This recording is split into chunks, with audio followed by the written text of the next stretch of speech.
Hi guys, you're watching this week's Crusade report. If you haven't already, hit the subscribe button and the notifications bell just below so you know each time we release these videos on YouTube. The Crusade is for elite members only, so if you want to actually watch the games live, head over to glasshammergaming.co.uk and join the elite.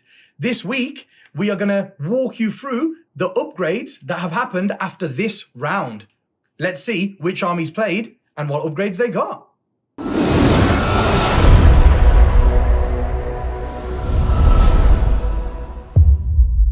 So the last game versus Manny was super close.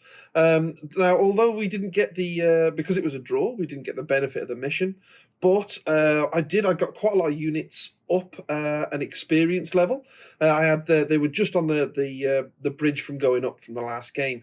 So the 3 units that went up to 6 and became blooded were the Monolith, because he did really well, so he got my 3 extra points for the game. The Scorpex, because they usually run around doing quite well for me, but they end up dying because they're such a threat. So they finally went up a level, and the Doomsday went up as well. So the three upgrades that they got, the Scorpex rolled on the generic battle trait table, and they got number 3, which is Grizzled. So they give them a 6-up feel no pain. So my warriors have already got that, and we've seen in the games just how incredible that is to have on Necrons. So they get the so now they've got their save, and these guys have got a 3-up save. Then they get a 6-up feel no pain. Then they get that reanimate roll. So I'm really happy with the roll that they got.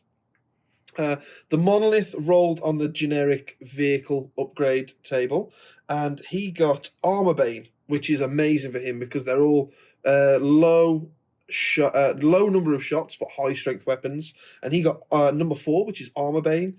And I re-rolled wound rolls of 1 when resolving attacks made against vehicles and monsters. So it just like he's super deadly anyway, and the other guys are really afraid of him, and now he's just even better. So with the Triarch Stalker that's in my list, he's giving him re-roll 1s to hit, and now he's getting re-roll 1s to wound as well against the things that he wants to go out looking to kill. So I'm really, really happy with what he got. And then the Doomsday Arc rolled on the same vehicle traits table and got Elite Crew, which is the one that I wanted, and it's re-roll hit rolls of 1. Again, high strength, low number of shots, so re-rolling 1s. And it does mean as well that the Monolith and the Triarch Stalker can go after the same thing, because then the Monolith is re-rolling 1s. And then if it dies, which it probably will, now the Monolith is re-rolling 1s to hit and wound, the Doomsday Arc can go after something else. The reroll 1s to hit is also amazing because he's got his flare arrays going as well.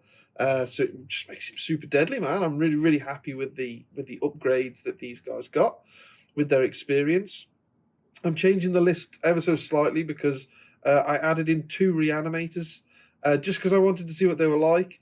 But they're not as amazing as I thought, and the 2 of them, I always envisioned the 2 of them walking side by side with the warriors, but the warriors like to be beamed around they're more mobile than you'd think, because they either deep strike or they come through the outflank or come through the Monolith's portal, or so the reanimators can't really keep up with them. So I'm going to keep the 1 reanimator because it can be an amazing buff for them.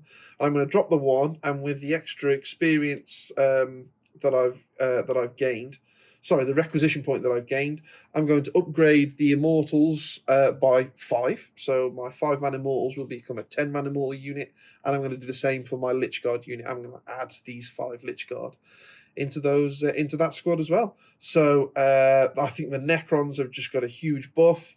I wanted to explain, guys, as well why I'm doing that. So the one big lesson that we've learned by doing the Crusade is that if you have these small units, it's very difficult to get experience on them. You get experience by going out and killing units and surviving and that kind of stuff. And having these small small min-sized units, it's very difficult to get that on there. So if you're doing a Crusade yourself, just bear that in mind, that rather than take lots of little units, take big beefy units that can actually go out there and do a job and gain the experience and survive. The last game was a really close one, guys. We drew, which was awesome. We beat the hell out of each other on the table. There was barely anything left.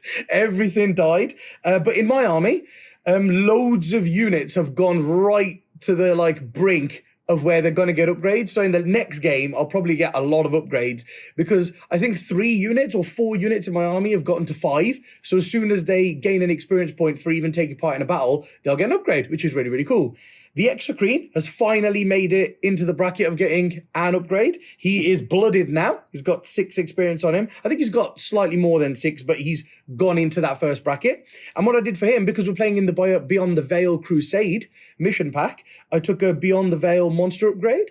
And in that one, every time he rolls a 6 to hit, he gets an additional hit, which is really cool because I have the Symbio Storm Psychic Power in my army. And if I cast that on him, then every time he rolls a 6 to hit, he'll get 2 additional hits, which is really cool on something that I can make 3 damage. Then the reason why the Hive Tyrant is here is because we all just keep spending the requisition points to add power level to our armies. And I want to experiment with doing something different. So what I'm doing is I'm giving him an upgrade. I'm using this requisition point to use a stratagem which upgrades a unit in my army.